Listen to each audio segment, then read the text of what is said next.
spectacular.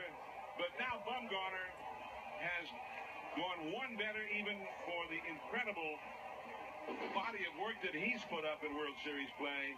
A 4-hit shutout and his first World Series complete game. And really, for most of the night, it was a nail-biter. He didn't have a lot of margin for error. They gave him a 3-run cushion at the bottom of the 8th inning.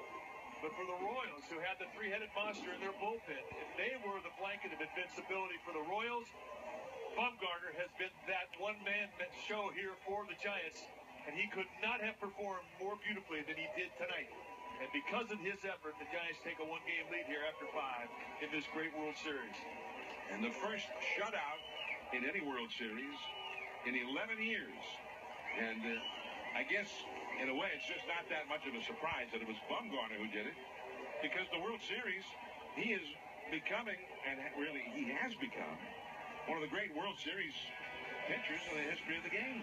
Bumgarner with 4 hits allowed, 8 strikeouts, no walks. His shutout the 16th in the World Series history without a walk, in the first since the Royals' Britt Saberhagen in Game 7 of the '85 World Series. By comparison, big game James Shields, 6 innings, 8 hits, 2 earned runs, not quite living up to the big game nickname in the postseason. Now, Bumgarner was the story in this one, but the fact that the Giants got to Herrera and Davis, 2 of the Royals' big arms in the bullpen, was just as key. At this point, the Giants could clinch the World Series with a win in game number 6.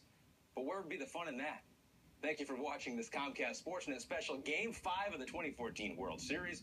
We'll see you next time on Giants World Championship Classics.